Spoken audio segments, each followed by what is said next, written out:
نحمده ونصلي على رسوله الكريم اما بعد۔ معزز ناظرین کرام، آج کا موضوع ہے قربانی کی اہمیت اور اس کے مسائل۔ قربانی دین اسلام کی اہم ترین عبادت ہے۔ حضرت ابراہیم علیہ السلام کی یادگار ہے۔ احادیث مبارکہ میں قربانی کی بڑی اہمیت اور فضیلت آئی ہے۔ صحابہ کرام نے حضور پاک صلی اللہ علیہ وسلم سے سوال کیا، اے اللہ کے رسول صلی اللہ علیہ وسلم، قربانی کیا ہے؟ ما هذه الاضاحی یا رسول اللہ۔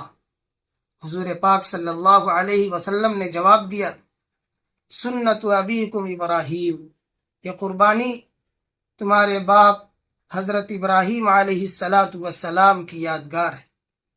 پھر صحابہ کرام نے سوال کیا، اے اللہ کے رسول صلی اللہ علیہ وسلم، قربانی کرنے سے ہمیں کیا ملے گا؟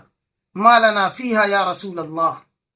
اللہ کے رسول صلی اللہ علیہ وسلم نے ارشاد فرمایا، بکل شعرۃ حسنہ، ہر بال کے بدلے میں نیکی ملے گی۔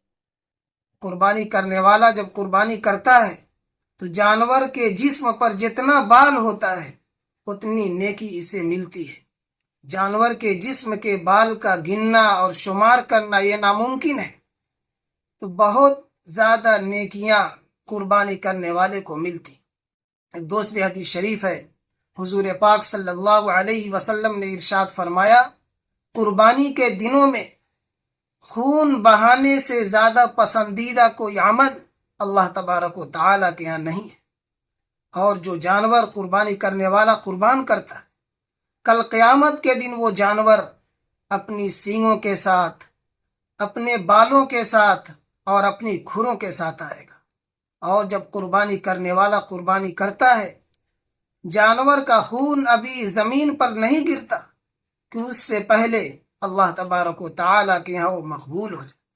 اسی لیے حضور پاک صلی اللہ علیہ وسلم نے ارشاد فرمایا، فطیبوا بہا نفسا، کہ خوش دلی کے ساتھ قربانی کیا کرو۔ تو قربانی دین اسلام کی اہم ترین، افضل ترین عبادت ہے۔ حضرت ابراہیم علیہ السلام کی یادگار ہے۔ قربانی کے چند مسائل۔ قربانی کس پر واجب ہے؟ قربانی عاقل، بالغ، مقیم، مسلمان مرد و عورت پر واجب ہے جو مقروض نہ ہو، جن کے پاس 7.5 تولہ سونا، 52.5 تولہ چاندی یا اس کی قیمت ہو، یا سامان تجارت ہو، یا ضرورت سے زائد سامان ہو جس کی قیمت 52.5 تولہ چاندی کی قیمت کے برابر ہو جائے، یا تھوڑا سونا، تھوڑی چاندی، تھوڑا سامان تجارت، تھوڑا ضرورت سے زائد سامان ہو، لیکن سب کو ملایا جائے تو 52.5 تولہ چاندی کی قیمت کے برابر ہو جائے تو قربانی واجب ہوگی۔ اور قربانی کا نصاب، اس پر سال گزرنا ضروری نہیں ہے۔ قربانی کے دنوں میں کوئی اس نصاب کا مالک ہو جائے، یا قربانی سے 1 دن پہلے، 2 دن پہلے، مہینہ 2 مہینہ پہلے مالک ہو جائے، تب بھی قربانی واجب ہوگی۔ قربانی کے ایام کتنے ہیں؟ کتنے دنوں تک قربانی ہوگی؟ تو قربانی 10، 11 اور 12 ذی الحجہ، انہی 3 دنوں میں قربانی ہوگی بس۔ اگر ایک گھر میں کئی لوگ رہتے ہوں، کمانے والے بھی کئی ایک ہوں، ایک آدمی ذمہ دار ہو، تو قربانی کس پر واجب ہوگی؟ سارے لوگوں پر قربانی واجب ہوگی، یا ذمہ دار اپنی طرف سے کر لے تو سب کی طرف سے قربانی ہو جائے گی۔